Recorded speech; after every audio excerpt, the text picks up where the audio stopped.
Bismillahirrahmanirrahim. Students, how are you? I hope that you all are fine. Students, the basic purpose of making these videos is to foster practical and conceptual based grammar studies. So keep on watching videos on my YouTube channel, and inshallah you will learn a lot in the coming videos and the previous videos. Students, in this video we'll learn about the function of future simple tense. Here we will compare future simple tense and present continuous tense as well. Students, जब हम कोई unplanned action के बारे में बात करते हैं तो हम फ्यूचर सिंपल को यूज करते हैं, और जब हम कोई प्लान्ड एक्शन के बारे में जो फ्यूचर के लिए जो है प्लान्ड एक्शन है उसके बारे में बात करेंगे तो फिर हम किसको यूज करेंगे? प्रेजेंट कंटिन्यूअस को यूज करेंगे। ये थोड़ा सा स्लाइटली जो डिफरेंस है इसको हमें समझने की जरूरत है। फ्यूचर सिंपल को हम किसके लिए यूज करते हैं?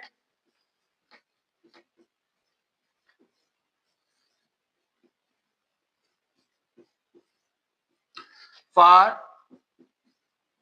Unplanned action.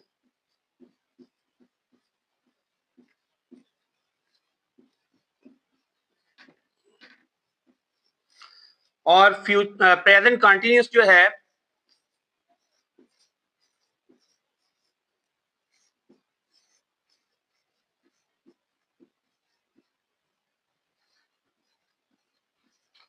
इसको हम यूज करते हैं for planned future, for planned action in future.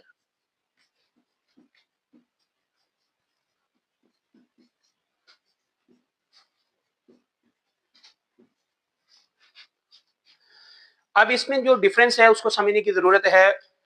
Students, planned future जो है वो हम प्रेजेंट कंटिन्यूअस में यूज करते हैं, और प्रेजेंट कंटिन्यूअस को हम आपको मैंने बताया था कि ऐसे एक्शन के लिए that is happening in front of our eyes at the time of speaking, उसके लिए भी यूज करते हैं, और प्रेजेंट कंटिन्यूअस को हम एक प्लान्ड फ्यूचर के लिए भी यूज करते हैं। जबकि फ्यूचर सिंपल जो है वो अनप्लान्ड जो है फ्यूचर इवेंट के लिए हम उसको यूज करते हैं। तो इसको समझते हैं। फॉर एग्जाम्पल मैं कहता हूं कि हमारे घर में आज मेहमान आने वाले हैं। इसका मतलब है the guests are coming in our house today. क्या मतलब कि मेहमान अभी आए नहीं है, आएंगे या आने वाले हैं। It's planned action because they have informed us. उन्होंने हमें इन्फॉर्म कर दिया हुआ है, हमें पता है, हमने उनके लिए तैयारियां जो है वो शुरू कर दी हैं। तो ये एक प्लान्ड एक्शन है। तो इसको हम प्लान्ड फ्यूचर को किस में यूज करेंगे? प्रेजेंट कॉन्टिन्यूस में। और अगर कोई अनप्लान्ड एक्शन है, मसलन guest will come in our home, guest जो है वो हमारे घर में आएंगे। अब इसका मतलब है कि प्लान नहीं है, कभी भी आ सकते हैं, कोई प्लान फ्यूचर हमें बताया नहीं गया। जब अनप्लान्ड फ्यूचर होता है उसको हम फ्यूचर सिंपल में यूज करते हैं, और जब कोई प्लान फ्यूचर होता है उसको हम प्रेजेंट कॉन्टिन्यूअस में यूज करते हैं। For example, everybody, every Muslim wants to go on hajj. हर मुसलमान जो है वो हज पे जाना चाहता है। फॉर एग्जाम्पल, अगर मैं ये कहूं कि मेरा वीजा भी लग गया है और टिकट हो गया और हर तरह की जो तैयारियां हैं वो मुकम्मल हैं, तो फिर मैं कहूंगा आई एम गोइंग ऑन हज दिस ईयर।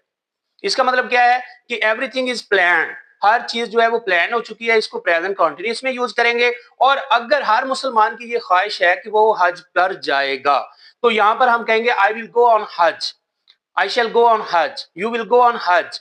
तो हज पर जाएंगे, यहां पर there is no proper preparation or plan things. यहां पर प्लान थिंग्स नहीं है, यानी हमारा कोई प्लानिंग जो ईच एंड एवरीथिंग जो है वो प्रिपेयर्ड नहीं है। लेकिन ख्वाहिश है, एक डिजायर है, हम उस डिजायर को अनप्लान कहेंगे। अभी वो प्लान नहीं हुआ। अगर वो प्लान हो गया तो फिर हम उसको किस में यूज करेंगे? प्रेजेंट कॉन्टिन्यूस में यूज करेंगे। तो फ्यूचर सिंपल के लिए जैसा कि मैंने बताया था कि सिंपल के लिए हम क्या यूज करते हैं? No verb. सिंपल के लिए हम नो वर्ब यूज करेंगे। और प्लस जो है हम फ्यूचर की अगर बात करें, फ्यूचर सिंपल या सिंपल फ्यूचर, तो फ्यूचर के लिए हम क्या यूज करते हैं? Will shell first form, will shell plus first form. Students, यहां पर हम सब्जेक्ट लिखते हैं कोई भी, they will play cricket tomorrow.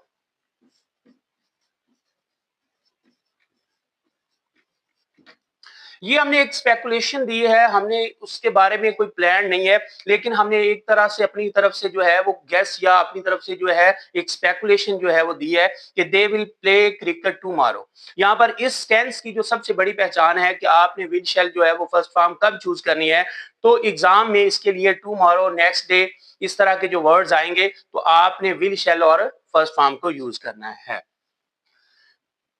Next day,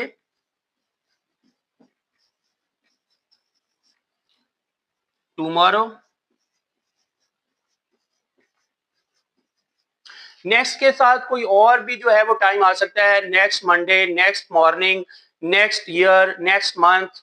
तो इस तरह के कोई भी वर्ड जो है वो नेक्स्ट के साथ आ सकते हैं या टुमारो का वर्ड आ सकता है। तो ये हमें एक स्पेकुलेशन बता रहा है कि हम फ्यूचर में ये काम करने वाले हैं या ये काम हम करेंगे, हम ये इरादा रखते हैं या कोई पर्सन जो है इस काम करने का जो है वो इरादा रखता है। लेकिन यहाँ पर ज़हन में रखिएगा, इरादा रखना और चीज है, प्लान चीज और चीज है। जब प्लान हो जाएगी, कोई काम प्लान है, जैसे I am going to teach you, means के आई एम हियर और मैं आपको यहाँ पर जो है वो पढ़ाऊंगा। I am going to teach you, I am going to eat something, मैं कुछ खाने लगा हूं, खाने वाला हूं, अभी खाया नहीं है, अभी फ्यूचर इवेंट जो है वो अभी स्टार्ट होने वाला है, लेकिन ये प्लान्ड है।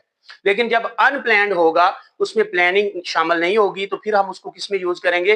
फ्यूचर सिंपल में यूज करेंगे। फ्यूचर सिंपल का यूज यही है कि हम एक स्पेकुलेशन देते हैं, आने वाले वक्त में जो काम होगा उसके बारे में अपनी एक इंटेंशन शो करते हैं कि इंटेंशन जो है वो ये है कि ये होने वाला है, लेकिन वो प्लान नहीं है। उम्मीद करता हूं कि आपको फ्यूचर सिंपल टेंस की समझ आ चुकी होगी और ये जो स्लाइटली डिफरेंस है प्रेजेंट कंटिन्यूअस और फ्यूचर सिंपल में, ये भी आपको पता चल चुका होगा। और प्रेजेंट कंटिन्यूअस को मैंने बताया था कि इसको हम ऐसे एक्शन के लिए भी यूज करते हैं जो हमारी आंखों के सामने हो रहा हो और या फिर eight the time of speaking जो है वो कंटिन्यू हो। तो ऐसे एक्शन को हम प्रेजेंट कंटिन्यूअस में यूज करेंगे, या फिर ऐसा एक्शन जो प्लान्ड फ्यूचर है उसको भी प्रेजेंट कंटिन्यूअस में यूज करेंगे।